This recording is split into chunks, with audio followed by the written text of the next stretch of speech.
Hello and Wow. welcome to Trey Talks. My name is Stephanie Coleman and I'm so excited to be your host today. Trey Talks is the show where we delve into stories about individuals that are making a profound difference in community. And today I am excited to be here with RAGS, Anthony Sutton. How are you? What's the deal? How you doing, Steph? Long time no see. It's been way too long. So Long you time no see. you are an entrepreneur, you are an inventor, hmm which I think you're the first person I've ever met to use the description of inventor. You're a musician, you're an artist, like a hmm pure artist. hmm What tell us about Anthony? Tell us about Rags. Like who are you and what do you do? Man, that's a great question. Well, RAGS stands for Real as It Gets, and the real has a uh, acronym in itself, which is realistic, egolessness, authenticity, love, and loyalty. The L having a double meaning. So Mm, all those things make up Rags Anthony, on a daily basis. You know what I'm saying? I'm yeah. I'm in love with my friends and my family. I'm in love with the process and I'm loyal to it. You know what I'm saying? And when the camera is off, I'm still got the same conversation, you know what I'm saying? Yeah. Still Yeah. got the same motive, you know what I'm saying? So it's just all about just being true to yourself, like your last skit said, you know what I'm Mhm. saying? Being true Mhm. to who you are. I see you are super talented, but I'm looking at your hat. You're hmm Houstonian. Yeah, I'm definitely a Houstonian. Houston to the core, you know what I'm saying? Born and raised. Yes. Third Ward, you know what I'm saying?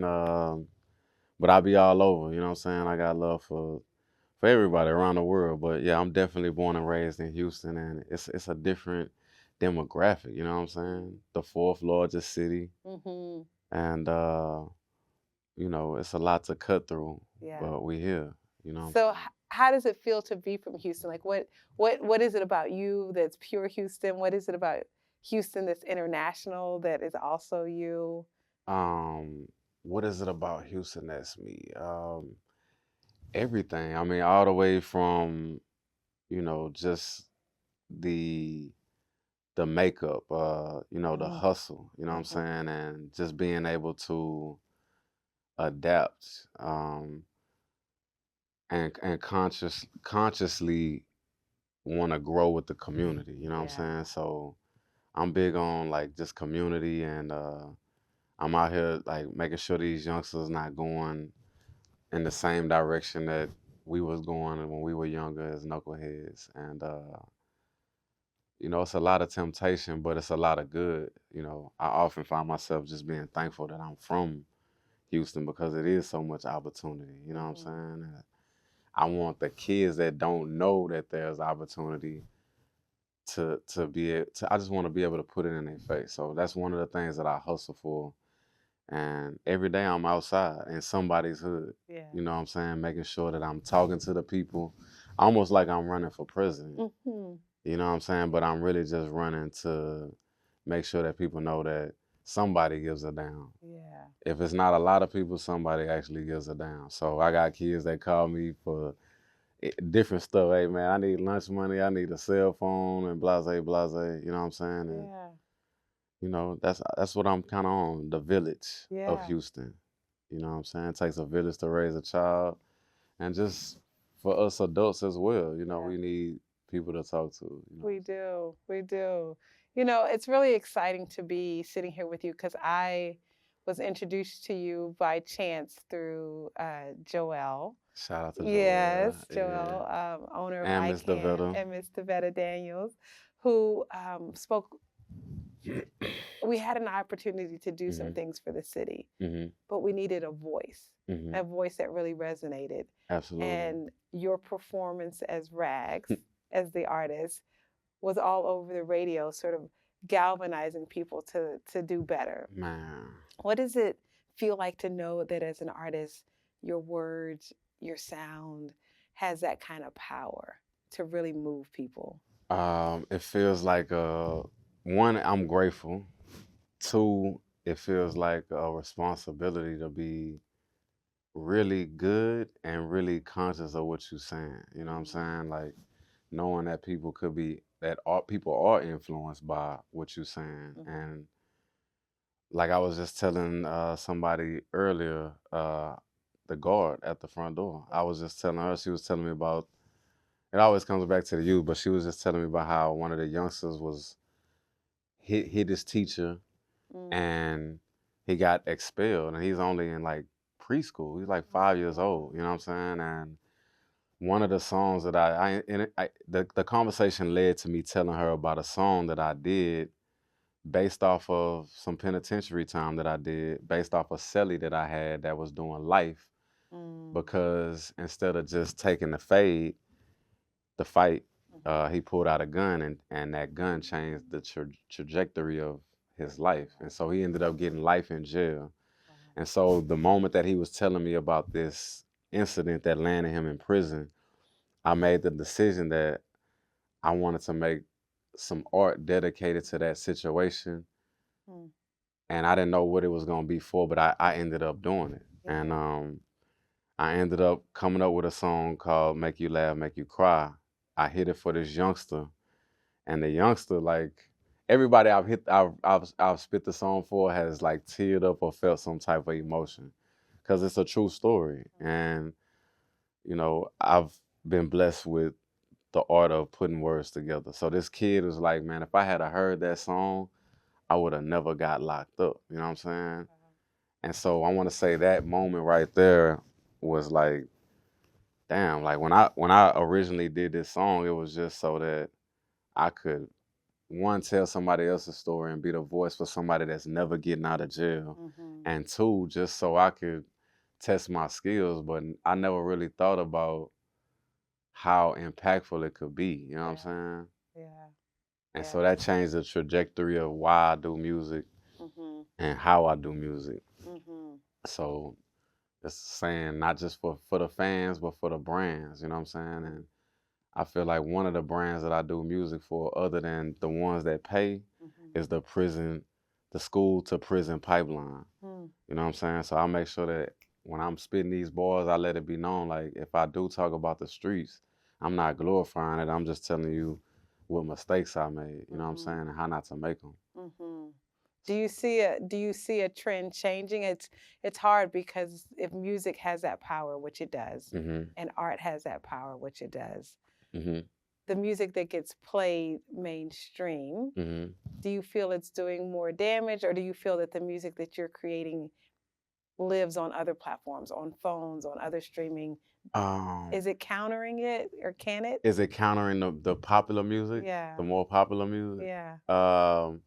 It always counters it, because at least if you only touch one person, you know what I'm saying?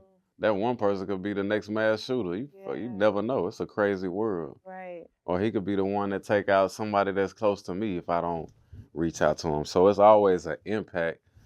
I think the bigger impact is when you follow up with the music and you actually get out in the streets, like, and get out and meet the people and really, like, for real, you know, make sure that their well-being and give a damn. You know what I'm saying? So it's like, for me, yeah, I do music, but I'm an activist too. You know what I'm saying? You're really true to that. I get active. You do get active. And I've had the sort of exciting occasion to be with you just for a moment as you drive through the city, and you don't take your role lightly. No. I mean, when you see what could be right or could be wrong, yeah, no, absolutely. You turn around and you stop. Absolutely. Everything from, I tell people all the time, like the day before George Floyd, this lady that we took an interest to each other flew me in town, right? And she picked me up from the airport way in Dallas. And as we're driving back, she gave me the car keys. Mind you, I've never met this lady, never talked to her. This is like our first date, kind of coming from the airport, you know what I'm saying? And as we're riding from Dallas back to Houston, which is, for those who don't know, that's a 4-hour drive, we see to the left on the freeway a guy running from the cops. It's like 7 cops, and it's a black man. So I pull over and I hop out the car and I'm like, hey, what the y'all doing? You know what I'm saying? And the girl is looking at him like, hey, what are you doing? Get back in this car. Like, are you crazy? But I got back in because I felt like my job was done. Like quantum physics. Are you familiar with it? Well, quantum physics is basically when you put something under a microscope, or if somebody knows you're looking, they act differently than what they would if nobody was looking. You know what I'm saying? And so when I got out the car and I was like, said what I said, even though they didn't completely stop, their energy was different when they handled that guy. You know what I'm saying? And I could just imagine, like, if the day after the dudes and out there with George Floyd just had a little testicular fortitude, which I'm encouraging everybody to have. If you see wrong happening, just make it right, or I don't know. So from a technology point of view, from an economy point of view, from an understanding apps and understanding NFTs and understanding product placement and fusing products and shoes and things of that nature, what are some of the things that you're most excited about, both that you've done in the past and that you hope to do in the future? Well, let me tell you about my most recent my present. So last night I stayed up till like 3 a.m. actually studying quote unquote NFTs, only to learn that we're gonna have to stop using the terminology NFTs because they've put such a bad connotation on them within the last 2 years. So from the time that I started attaching the NFT to the shoe, now we are using the word what's the word we're using? It's all about repackaging, isn't it? Yeah, we just rebranding it. Yeah. I wrote it in my notes, but basically it is a token. We're using the word token. So like technical token, basically something other than NFT, just because they put such a bad light on it. You know what I'm saying? And people are always doing that, right? So we have to reinvent it. But the ultimate goal is to educate people. So basically I invented a shoe that creates residual income for the buyer. And it's attached to not only cryptocurrency, but it's attached to streams of revenue, which is music. And music has several different outlets. So every time you put your music on different platforms, that's a different stream, because each stream pays differently. So for example, you have Spotify, YouTube, Instagram, what else? A bunch of others. You know what I'm saying? You get the point. Don't they do this stream? Yeah. So basically, to tell the truth, when I invented this shoe, it was just a way to vent and to take my mind off my father being in the hospital fighting lupus, and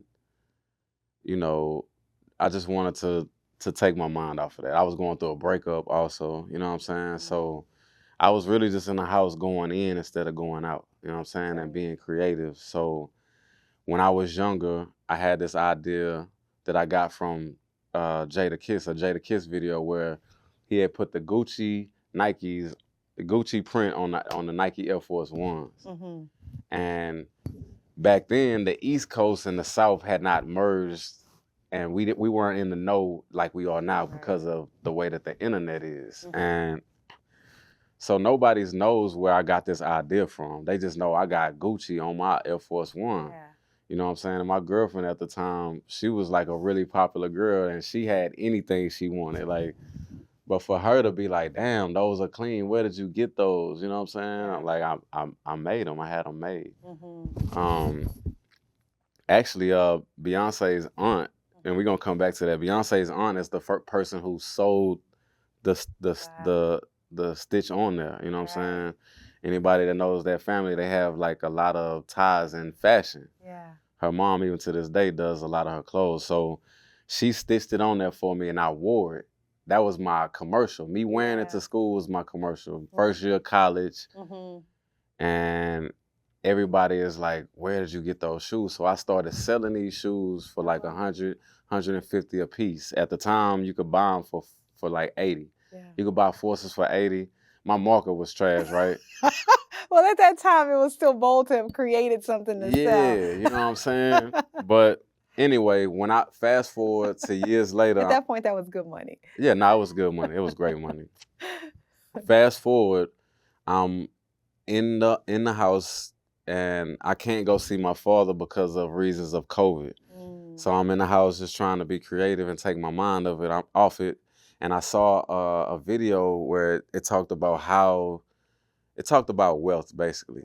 And it basically said to tap into something that you did when you were younger that people are just now starting to catch on to, but you've already done it before, and how to make it better. So I already did the customized shoes. I'm looking around and people are now making customized shoes and just now catching on to customized shoes years later, Yeah. even though I was the first. I am the pioneer in Houston, Right. and there's other people that have vouched for me, you know what I'm Right. saying? So I say that with confidence, but also I'm sitting there and I'm just thinking like, how can I make it better than anybody that is customizing shoes now? Right. And so I'm like, well, I can attach streams of revenue.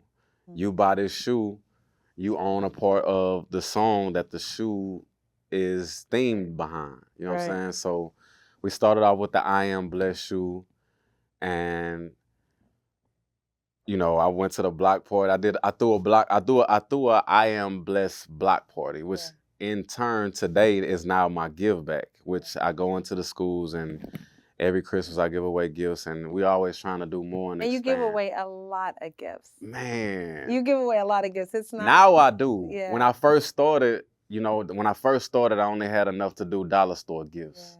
And now we have worked our way up to $8,000 worth of toys. And last year, we used the monies from last year. Honestly, we weren't prepared to do a give back. So last year, we kind of took a break, but we kind of didn't. I know I'm all over the place, but this is. I did the Beyonce pop-up museum last year, right?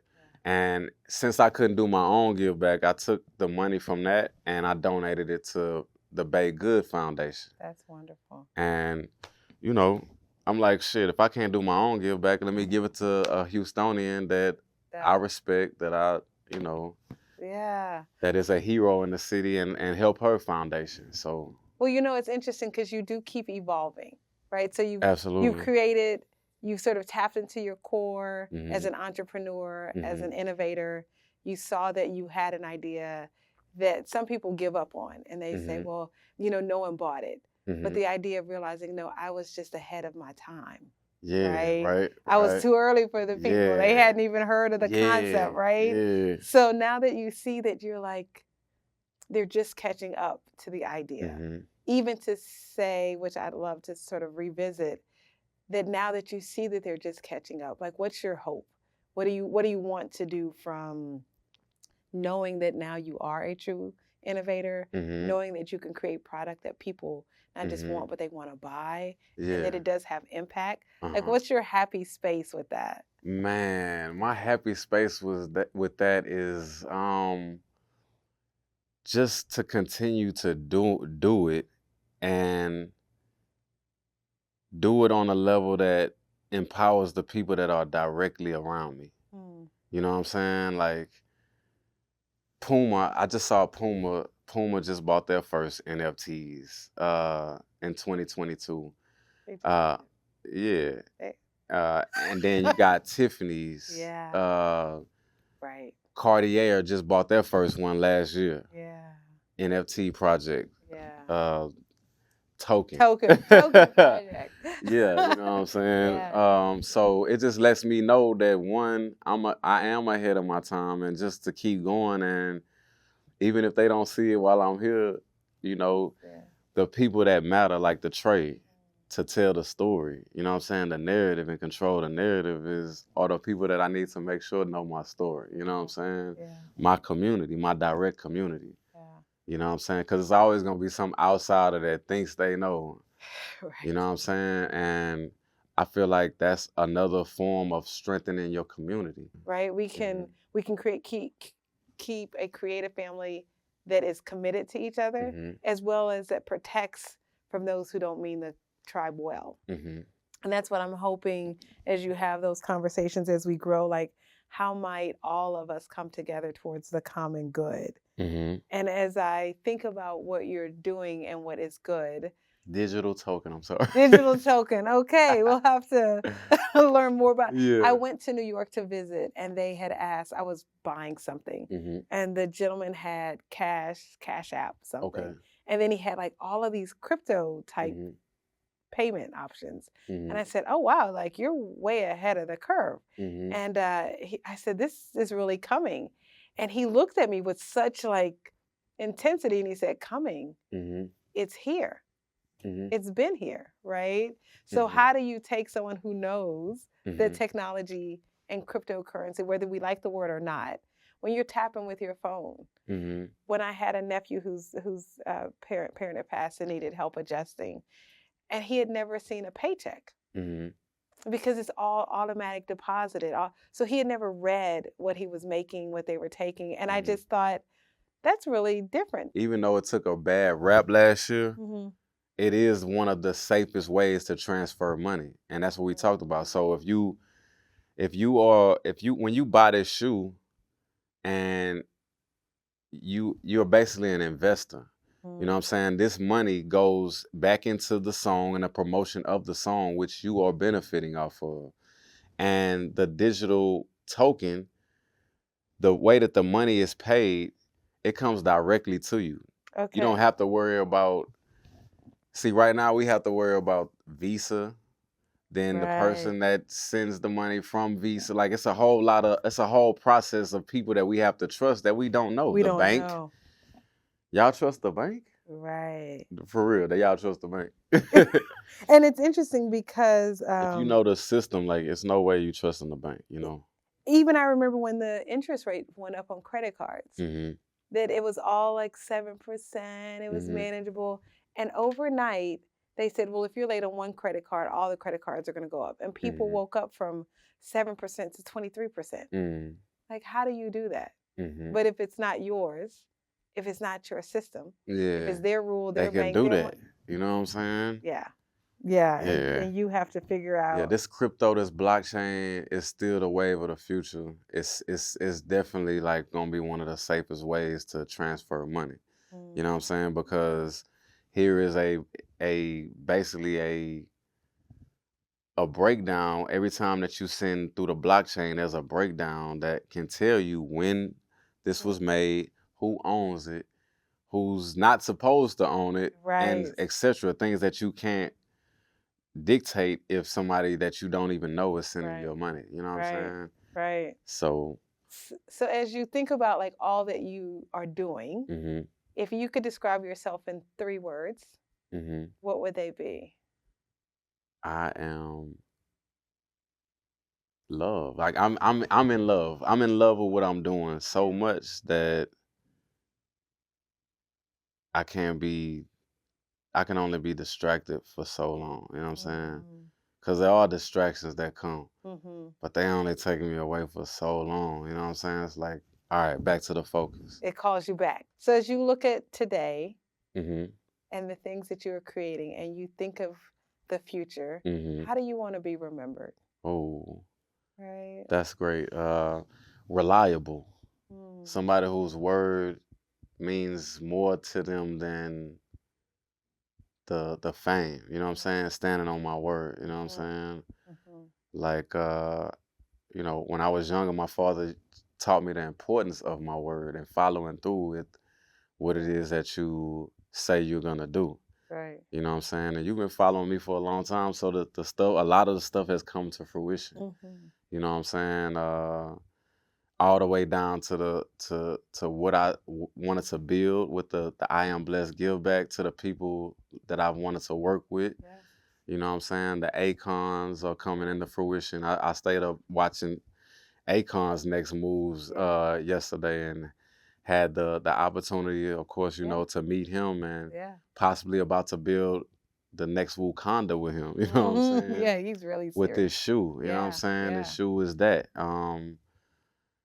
I want to be remembered as somebody that does what they say when and is who they are when no camera is looking. Mm-hmm. I want to be somebody that I want to be somebody that like I said, reliable. That's the main thing. You know what I'm saying? Wealthy, rich, reliable. You know Yeah, what I'm that's saying? wonderful. What are you doing? Nothing. What I worked so hard to do all my life, not a damn thing. Except help people. You know what I'm saying? That's it. Mhm. Mhm. You know, and the more I gain and obtain, the more I can do that. The more I have time to do that. You know what I'm Yeah. saying? So Yeah. shout Well, out to Papa Zoe. Uh, shout out to all my people, my mother, my sister, yeah. Hustle and Hope. I love them. That's like my team. Stephanie, you've been such a great mentor. I was just telling somebody like, or somebody was telling me rather, a mentor should never charge you. I was like, man, my mentor didn't even want to be a mentor. She was a mentor by default. You know what I'm saying? But I really thrive off your energy. It's not a game. Like I love and appreciate you. Oh, I received that. And I I will at the drop of a dime. I'm coming. thank you. And I'm growing into mentorship. I think you've been very consistent. I always feel Yeah. like, oh, that's a real title. You scared of I'm a little you don't want nervous. the responsibility, but you already did what you needed to do. Like you opened my eyes. Mm, And that's what I'm trying to do with these kids. I'm opening their eyes. You know what I'm mhm. saying? Like they didn't even know. Yeah, yeah. That thank you for inspiring. Thank you for innovating. Thank you for pushing the envelope. Absolutely. And thank you for being fearless in community. And like I said, I Absolutely. know firsthand, I have seen you turn around and make sure that people were safe, Hmm. that justice was served correctly. Hmm. And for me personally, I say thank you because it changed even my understanding of what it meant to really be out there. Thank you. Yeah, and really be a true advocate. Nah, I appreciate that. People never see that stuff. They No. just see the shine and the glitz and the glamour. They don't know, like, and that's not something I really boast about. It's just something I feel like is embedded in me to do the Yeah. right thing. You know what Yeah. I'm saying? So Yeah, no, it's wonderful. So thank you you're for having me. yeah, indeed. So thanks again for joining us. My name again is Stephanie Coleman. I am host of Trey Talks, and we are joined today again with a wonderful conversation with RAGS, Anthony Sutton. Look for this show and other shows online, and we continue to tell a great story of great people doing great things. Thanks.